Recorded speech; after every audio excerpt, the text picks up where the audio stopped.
மதிப்பிற்குரியோருக்கு Ramraj cotton வேஷ்டிகள் ஷர்ட்டுகள். அன்பு நெஞ்சங்களுக்கு இனிய இனிய வணக்கங்கள். 2026 வெற்றி பெறணும் அப்படின்னு ஒரு பக்கம் மினிஸ்டர்ஸ் எல்லாமே சில டார்கெட்டுகளோடு தீவிரமாக பயணிக்கிறாங்கன்னா, அந்த மினிஸ்டர்ஸை டார்கெட் பண்ணி சில ஃபைல்ஸ் ரெடி பண்ணி அவங்கள அட்டாக் பண்ணக்கூடிய அரசியலை தீவிரப்படுத்துகிறாங்க என்டிஏ. அதாவது பாஜகவும் சரி, இன்னொரு பக்கம் ஏடிஎம்கேவும் சரி. என்ன பிளான் அது? இன்னொரு பக்கம் பார்த்தோம்னா, பீகார் வெற்றியில் முக்கியமான பங்கு அப்படின்னு பார்த்தோம்னா பெண்களுடைய வாக்குகள், பெண்களுக்கான அந்த திட்டங்கள். அதே போல் தமிழ்நாட்டிலும் பெண்களுடைய வாக்குகள் மற்றும் இளம் வாக்குகள் இவர்களை கவர் பண்ண புதிய புதிய வியூகங்களை வகுத்திருக்காங்க. அந்த வகையில் பார்த்தோம்னா மு.க.ஸ்டாலின், எடப்பாடி, இந்த பக்கம் சீமான், விஜய் அவங்களுடைய ரூட் மேப் என்ன? இந்த பின்னணிகள் தான் இன்றைய நம்முடைய விரிவான இளங்கோவன் எக்ஸ்பிளைன்ஸ். நான் உங்கள் சகோ சே த இளங்கோவன். நிகழ்ச்சிக்கு போகலாம். Files ready, Delhi targets ministers. Bihar பிரம்மாண்ட வெற்றி போல தமிழ்நாட்டிலும் என்டிஏ கூட்டணி பிரம்மாண்டமாக வெற்றி பெறணும். இதை ஒட்டி ஆக்ஷனில் இறங்கிடுச்சு பாஜகங்க. அதுக்கேற்ற மாதிரி தான் பிரதமர் திரு நரேந்திர மோடி கோவைக்கு சமீபத்தில் வந்தார். நலத்திட்டங்களை குறிப்பாக விவசாயிகளுக்கு அந்த மாநாட்டில் பங்கெடுத்து சில விஷயங்களை பகிர்ந்தார். நிதி ஒதுக்கீடு. இன்னொரு பக்கம் பூத் கமிட்டிகளை வலுவாக்குங்க, நமக்கு தோதான தொகுதிகளில் இறங்கி வேலை பாருங்க, அதன் தொடர்ச்சியாக ஆளும் திமுகவை அட்டாக் பண்ணுங்க அப்படின்னு சில கட்டளைகள் விதிச்சிருந்தாங்க.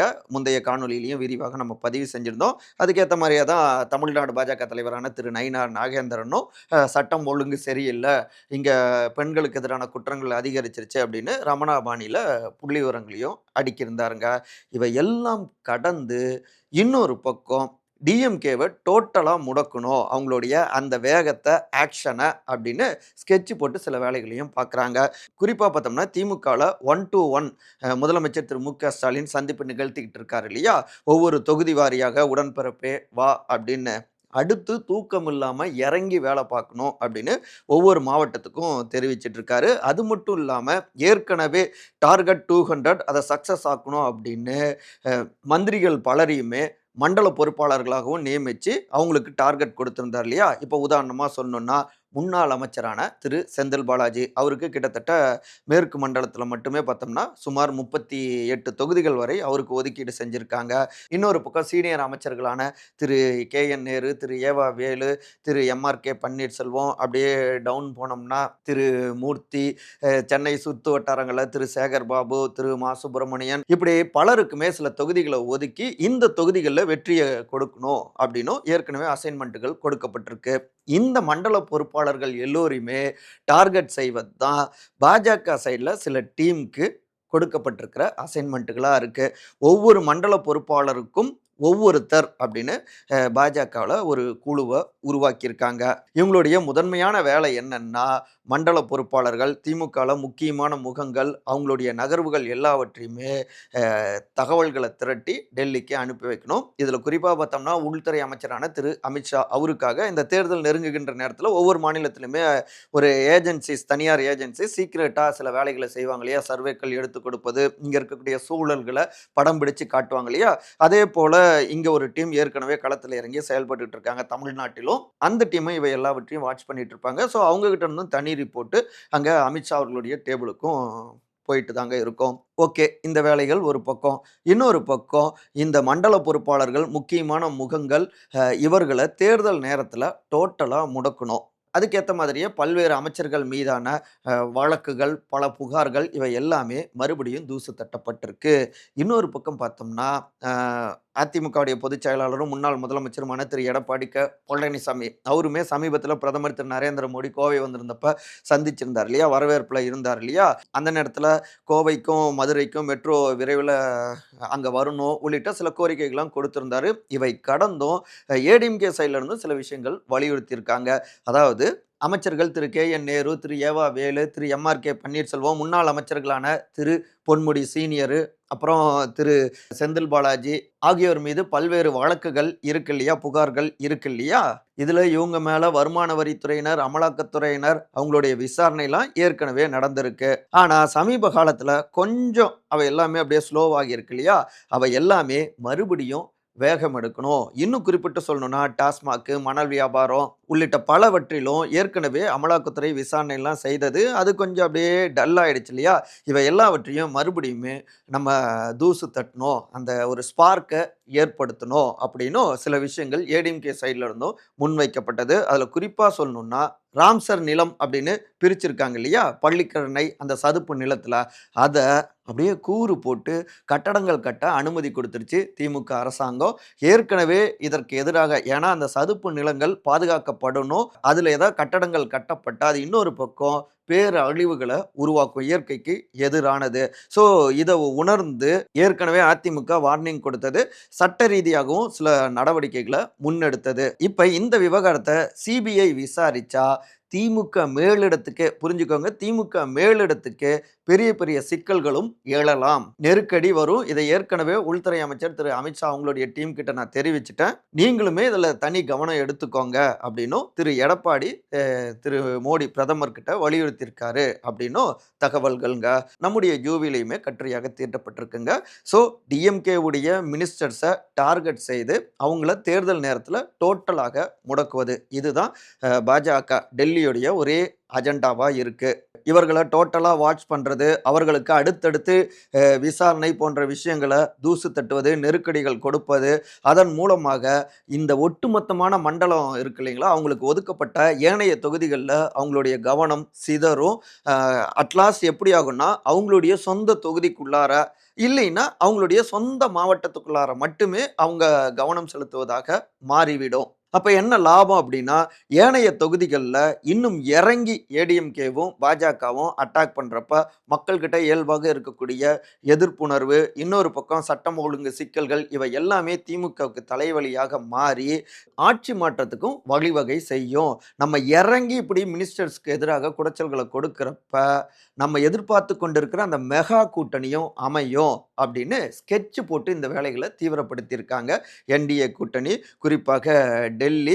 அதை கச்சிதமாக இங்கே விரைவுபடுத்தி கொண்டிருக்கிறார் திரு எடப்பாடி அவங்களுடைய டீம் அப்படின்னும் இந்த பின்னணிகள் எல்லாத்தையுமே நம்மகிட்ட பகிர்ந்துக்கிறாங்க கமலாலயத்தில் இருக்கக்கூடிய சில சீனியர்களும் அதிமுக சைடில் இருக்கக்கூடிய சில முக்கிய மாஜிக்களும். சரி, இவை எல்லாவற்றையுமே டிஎம்கே எப்படி பார்க்குறாங்க அப்படின்னா, ஏங்க இது ஒவ்வொரு தேர்தல் நேரத்திலும் கொடுக்கக்கூடிய குடைச்சல்கள் தானே, எல்லாவற்றையுமே டிஎம்கே ஃபேஸ் பண்ண தயாராக தான் இருக்கும். எங்களுடைய தலைவரும் பார்த்துக்கலாம் அப்படின்னு தான் ஏற்கனவே நம்பிக்கை கொடுத்துருக்காரு. எங்களுடைய மடியில் கனம் இல்லை, அதனால் வழியில் பயம் இல்லை. அவங்க யாரை டார்கெட் பண்ணுறாங்களோ அவங்கள நாங்கள் விட்டுற மாட்டோம், அவங்களுக்கு பக்கபலமாக இருப்போம் அப்படின்னு ஏற்கனவே குறிப்பால் பல சமயம் உணர்த்தியிருக்காரு எங்களுடைய தலைவர். உதாரணமாக சொல்லணும்னா திரு பொன்முடி சீனியர் முன்னாள் அமைச்சர், அவரை துணை பொதுச் செயலாளராகவும் அந்த முக்கியமான மாநில பொறுப்புலையும் அவரை கொண்டு வந்து நிறுத்தியிருக்காரு. திரு செந்தில் பாலாஜிக்கு இப்போ இன்னும் கூடுதலாக முக்கியத்துவமும் கொடுக்குறாரு. மேற்கு மண்டலத்தில் இறங்கி வேலை பாருங்க அப்படின்னு. ஸோ நீங்கள் யாரை அட்டாக் பண்ணுறீங்களோ அவங்க பக்கம் நாங்கள் நிற்கிறதே உங்களுக்கான முதல் பதிலடி. இன்னொரு பக்கம் அவங்க ஆட்டோமேட்டிக்காக டார்கெட் 200 சக்ஸஸ் ஆக்கிடுவாங்க அப்படிங்கிறது தான் அறிவாலயத்துடைய அரசியல் கணக்காக இருக்குங்க. டார்கெட் பெண்கள் வாக்குகள், இளம் வாக்குகள். ஸ்டாலின், எடப்பாடி, சீமான், விஜய் நால்வரின் 4 வகை ரூட். முன்னாடி நடந்ததை வச்சு அதில் கிடைச்ச ரிசல்ட்டை வச்சு அடுத்து என்ன செய்யலாம் அப்படின்னு திட்டம் வகுப்பது இயல்பான ஒன்று தாங்க. பல்வேறு துறைகள்லையும் அப்படி தான் இருக்கும். அரசியலில் அது கொஞ்சம் தூக்கலாகவே இருக்கும். அதுக்கேற்ற மாதிரி தான் சமீபத்தில் நடந்து முடிஞ்ச பீகார் சட்டமன்ற தேர்தல், அதனுடைய ரிசல்ட் பிரம்மாண்டமான வெற்றியை என்டிஏ கூட்டணி பெற்றிருக்காங்க. இதை உடைக்கணும். அடுத்த தேர்தல் தமிழ்நாட்டில் தான். ஸோ இந்தியா கூட்டணி குறிப்பாக டிஎம்கே தீவிரமாக அதில் இறங்கியிருக்காங்க. ஆட்சியை தக்க வைத்து கொள்ள வேண்டும். சரி, பீகாரில் வெற்றியை தீர்மானித்ததில் முக்கியமான பங்கு பெண்களுடைய வாக்குகள். இன்னும் சொல்ல போனால் ஒவ்வொரு பெண்களுக்கும் கிட்டத்தட்ட சுமார் 1 கோடி பெண்களுக்கு அவங்களுடைய வங்கி கணக்கில் 10,000 ரூபாய் நிதியை ஒதுக்கியிருந்தாங்க அந்த தேர்தல் நடத்தை விதிகள் வருவதற்கு சில தினங்கள் முன்னாடி. இது திரு நிதிஷ்குமாரை மறுபடியும் சிஎம்மா ஆக்கியிருக்கு. அதுக்கேற்ற மாதிரி தான் இங்கே தமிழ்நாட்டிலும் பொங்கலுக்கு போனஸ் கொடுக்கலாம், பொங்கல் பரிசு பொருட்களோடு பொங்கல் தொகையும் நம்ம கொடுக்கலாம் இந்த ஆண்டு அப்படின்னு. அது 2,000 ரூபாய் வரை கொடுக்கலாமா அப்படின்னு ஆலோசனைகள் ஓடி இருக்கு. இன்னொரு பக்கம் பெண்களுக்கான உரிமை தொகை 1000 ரூபாய், அதை 1500 இல்லைன்னா 2000 அப்படி உயர்த்தலாம் அப்படின்னு ஒரு ஆலோசனை. அதன் தொடர்ச்சியாகவே கூடுதலாக சுமார் 20 லட்சம் பெண்களுக்கு அந்த உரிமை தொகை வழங்கவும் திட்டமிட்டிருக்காங்க. டிசம்பர் 2ல எல்லாமே முடிவாகிடும். தை பிறந்தால் வழி பிறக்கும் இல்லையா? அப்ப இந்த ஸ்கீம்கள் அறிவிக்கப்படலாம். இதெல்லாம் ஓகேவாகலாம் அப்படின்னு அறிவாலயம் திட்டமிட்டுட்டு இருக்கு. ஏற்கனவே முந்தைய காணொளியில நம்ம விரிவாகவே இந்த பின்னணிகளை நம்ம பதிவு செஞ்சிருக்கோம். இதற்கடுத்து பார்த்தோம்னா இளம் வாக்காளர்கள் சுமார் 65 லட்சத்துக்கும் மேற்பட்ட இளம் வாக்காளர்கள் இந்த தேர்தல்ல சந்திக்க போறாங்க 2026ல. இப்ப எஸ்ஐஆர் பணிகள் நடந்துட்டு இருக்கு. அதுல எத்தனை பேருடைய வாக்குகள் ஓகே ஆகும் இல்ல விடுபடும் அப்படின்னு தெரியல. இப்போதைக்கு இந்த அளவுல நம்பர்ஸ் இருக்குங்க.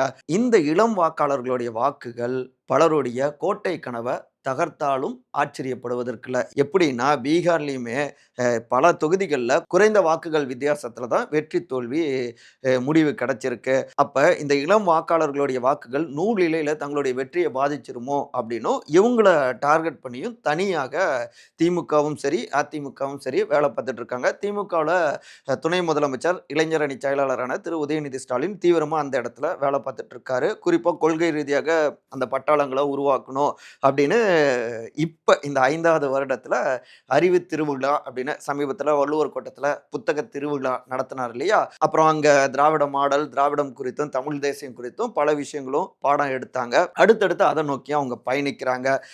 இந்த பக்கம் அதிமுக அப்படின்னு எடுத்துக்கிட்டோம்னா பொதுச் செயலாளர் திரு எடப்பாடி பழனிசாமி பூத் லெவல்லையே பெண்களுக்கு முக்கியத்துவம் கொடுக்கணும் அப்படின்னு அவங்களையும் உறுப்பினர் ஆக்கணும்னு ஏற்கனவே அவங்க அந்த கட்டளையே போட்டிருக்காரு. அது மட்டும் இல்லாம 45 வயதுக்கு குறைவானவர்கள் பூத் கமிட்டியில் இருக்கணும் அப்படின்னு ஏற்கனவே தெரிவிச்சிருக்காரு. முழுக்க முழுக்க இளம் வாக்காளர்களை டார்கெட் செஞ்சு தான் ஐடி அணியையும் துரிதமாக செயல்படணும் அப்படின்னு நிறைய விஷயங்களை அவங்களுக்கு செஞ்சு கொடுத்துட்டு இருக்காரு. ஐடி அணியினரோடு தொடர்ந்து ஒரு தொடர்புல இருந்துகிட்டே இருக்காரு எடப்பாடி. ஏன்னா தேர்தல் நெருங்க நெருங்க சமூக வலைதளங்களுடைய பங்கு இன்னும் வீச்சாகவும் இருக்கும். ஊசலாடிக்கிட்டு இருக்கிற வாக்காளர்களை கூட சாலிடா ஒரு பெரிய கட்சிக்கு அதிமுக பக்கம் அவங்களுடைய வாக்குகளை கொண்டு வந்து சேர்க்கக்கூடிய வலிமை தகவல் தொழில்நுட்ப அணிக்கு இருக்கு. ஸோ அவங்களோடு தொடர்ந்து நெருக்கமாக இருந்துகிட்டு இருக்காரு. அப்புறம் சட்டம் ஒழுங்கு சரியில்லை என்கிற பரப்புரை, குறிப்பாக பெண்களுக்கு தமிழ்நாட்டில் பாதுகாப்பு இல்லை அப்படின்னு இறங்கி அடிச்சிட்டு இருக்காரு. இவை எல்லாமே பெண்கள் வாக்குகள் இளம் வாக்குகளை இந்த பக்கம் கொண்டு வரும் அப்படிங்கிறது அதிமுகவுடைய ஒரு நம்பிக்கையாக இருந்துகிட்டு இருக்கு. சரி, இதற்கடுத்து புதிதாக அரசியல் களத்துக்கு வந்திருக்கிற தாவேகா அதனுடைய தலைவர் திரு விஜய் அவரை பொறுத்த வரைக்கும் அதிக அளவில் யங்ஸ்டர்ஸ் இளம் வாக்காளர்களை தான் குறிவைக்கிறாரு. அந்த சைட்ல இருந்து நிறைய ஆதரவு இருந்துகிட்டு இருக்கு. அவருடைய மாநாடுக்கும் கூட்டங்களுக்கும் அதிக அளவில் யங்ஸ்டர்ஸ் வராங்க. ஸோ அவங்களுக்கான விஷயங்கள் இப்போ எஸ்ஐஆரை ஒட்டி அவர் வீடியோ போட்டதும் கூட இதில் ஒன்று. அவங்களுக்கான ஒரு விழிப்புணர்வை ஏற்படுத்தணும் அப்படின்னு தான் கிட்டத்தட்ட 9 நிமிடத்துக்கு மேலே அதில் பேசியிருக்காரு. ஆன்லைனில் பண்ணுன்னா என்ன சிக்கல் இருக்குது அப்படின்லாம் பல விஷயங்களை பதிவு செஞ்சுருக்காருங்கிறாங்க தாவேகாவுடைய நிர்வாகிகள். அதற்கடுத்து அவர்களுடைய மாநாடுகள், கூட்டங்கள், ஆர்ப்பாட்டங்களில் அதிக அளவில் பெண்கள் ஆர்வத்தோடு பங்கேற்கிறாங்க. ஸோ பெண்கள் கிட்ட ஒரு ஆதரவு இருக்கு. அது நல்ல வாக்கு வங்கியாகவும் மாறும் அப்படின்னு கணக்கு போட்டு அணிகள்ல அதிக அளவில் பெண்களுக்கு முக்கியத்துவம் கொடுக்கிறது, பூத் லெவல்லையும் பெண்களுக்கான முக்கியத்துவம் கொடுக்கணும் அப்படின்னும் டிவிகேவும் இன்னொரு ரூட் எடுத்துக்கிட்டு இருக்காங்க. முழுக்க முழுக்க யங்ஸ்டர்ஸையும் பெண்களையும் மையமிட்டு அதிக அளவில் ஆளும் திமுகவை அட்டாக் செய்வது திரு விஜயோடைய பரப்புரை பாணியா இருக்கு. அது இப்போ மறுபடியும் பரப்புரையை ஸ்டார்ட் பண்றப்ப இவை எல்லாமே கை கொடுக்கும் அப்படிங்கிறது அவங்களுடைய ஒரு கணக்கா இருக்கு. பொங்கல்ல இருந்து இன்னும் விஸ்வரூபம் எடுக்கலாம். இதுதான் பொங்கல் பிளானா இருக்கு டிவிகே சைட்ல. சரி, மிக மிக முக்கியமாக நாம் தமிழர் கட்சி தலைமை ஒருங்கிணைப்பாளரான திரு சீமான் அவங்களுடைய பிளான்கள் என்ன அப்படின்னு பார்த்தோம்னா, இவங்கெல்லாம் வரத்துக்கு முன்னாடி இருந்தே அதிக அளவில் இளம் வாக்காளர்கள், புதியவர்கள், அவர்களை கொள்கை ரீதியாக அணி திரட்டியதில், அவர்களை கொள்கை மயமாக்கியதில் முக்கியமான பங்கு எங்களுடைய அண்ணன் சீமானுடையதாக இருந்தது. என்னுடைய வாக்காளர்கள் இன்னும் அதற்கான வயதுக்கு வரல, ஆனால் கொள்கையாளர்களாக இருக்காங்க, நிச்சயம் வருவாங்க அப்படின்னு சில ஆண்டுகளுக்கு முன்னாடியே அவர் சொன்னார். இன்னைக்கு பலர் வாக்கு செலுத்தக்கூடிய வகையில் கொள்கையாளர்களாகவும் வந்திருக்காங்க. இப்படி நாங்கள் உருவாக்கியிருக்கோம் அப்படிங்கிறாங்க. குறிப்பாக நாம் தமிழர் கட்சியுடைய மாநில இளைஞர் பாசறை ஒருங்கிணைப்பாளரான திரு இடும்பாவனம் கார்த்திக் அவர் நம்ம கிட்ட பேசுறப்ப நாங்கள் முன்னையே பெண்களுக்கான முழுமையான அந்த 50 விழுக்காடு ஒவ்வொரு முறையும் எங்களுடைய அண்ணன் அப்படிதான் வேட்பாளர்கள் தேர்வே இருக்கும். இப்போ 234 தொகுதிகள்லையும் சரிபாதி பெண்கள் ஆண்கள் அப்படின்னு வேட்பாளர்கள் தேர்வு இருக்கு. அதில் குறிப்பாக எங்களுடைய வேட்பாளர்களே பார்த்தோம்னா அதிக அளவில் 35 வயதுக்கு குறைவானவர்கள் தான் இளம் சக்திகள் அதிக அளவில் வேட்பாளர்களாக ஆக்கியிருக்காங்க. நாளைக்கு தமிழ்நாட்டுக்கான ஒரு சரியான மாற்று சக்தியாக இளம் தலைமுறையும் இருப்பாங்க அப்படின்னு அதிக அளவில் அவர்களுக்கான வாய்ப்பையும் கொடுத்துக்கிட்டு இருக்காரு. இன்னொரு பக்கம் எங்களை பொறுத்த வரைக்கும் இயற்கை பாதுகாப்பு அதை ஒட்டி மாநாடுகளை முன்னெடுத்துக்கிட்டு இருக்கோம். அப்புறம் தமிழ் தேசிய அரசியல், தமிழ்நாட்டுடைய பாதுகாப்பு, இப்படி இதை மையமிட்டு தான் எங்களுடைய பரப்புரை இருக்கு. அதில் குறிப்பாக சொல்லணும் அப்படின்னா அடிப்படை மருத்துவம் தொடங்கி அறுவை சிகிச்சை வரை மருத்துவம் இலவசம், தண்ணீர் விற்பனைக்கு அல்ல, அப்புறம் நெகிழிகள் பயன்பாடு இருக்கக்கூடாது, பிளாஸ்டிக் தடை, இது போன்ற இளைய சமூகத்தினர், பெண்கள் உள்ளிட்ட அனைவருக்கும் ஏற்ற ஒரு அரசியலை தான் அவர் தீவிரமாக பரப்புரை செஞ்சிட்டு இருக்காரு. அதுதான் எங்களுடைய வழியும் கூட. இந்த இயற்கையை பாதுகாப்பது, இங்க இருக்கக்கூடிய குடிமக்கள் அனைவருக்கும் மாற்றத்தை கொண்டு வருவது, இதுதான் எங்களுடைய ஒரே திட்டமிடலா இருக்கு. நிச்சயமாக பெரும் தாக்கத்தை ஏற்படுத்துவோம் அப்படின்னு அழுத்தம் திருத்தமாக சொல்றாரு திரு இடும்பாவனம் கார்த்திக் நாத்தாக்கா. நம்ம காணொலியுடைய நிறைய பகுதிக்கு வந்தாச்சு. திரைக்கடல் ஓடியும் திரவியம் தேடு அப்படின்னு நம்முடைய ஔவை பாட்டி ஆத்திச்சூடியில் சொல்லியிருக்காங்க இல்லையா? அது போலத்தான் தங்களுடைய டார்கெட்டை நோக்கி எந்த அளவுக்கு வேணாலும் இறங்கியும் வேலை பார்ப்போம், நிச்சயமாக அச்சீவ் பண்ணுவோம் அப்படின்னு ஒவ்வொருத்தரும் திட்டமிட்டு தீவிரமாக பயணிச்சிட்டு இருக்காங்க. இவர்களுடைய இந்த வேகம் மழை காலத்திலும் அனலை மூட்டியபடி இருக்குங்க. அரசியல் அனலை பார்ப்போம் என்ன நடக்க போகுதுன்னு. மற்றபடி இதே போன்ற அரசியல் சார்ந்த காணொலிகளுக்கான விகடன் டிவியை சப்ஸ்கிரைப் பண்ணுங்க. மறக்காம உங்களுடைய சிறந்த கருத்துக்களை கருத்துரை பகுதியில் பதிவு செய்யுங்க. அனைவரும் அன்பால் ஒருங்கிணைந்திருப்போம். நன்றி, வணக்கம். மதிப்பிற்குரியோருக்கு ராம்ராஜ் காட்டன் வேஷ்டிகள் ஷர்ட்டுகள். Salute Ramraj, salute.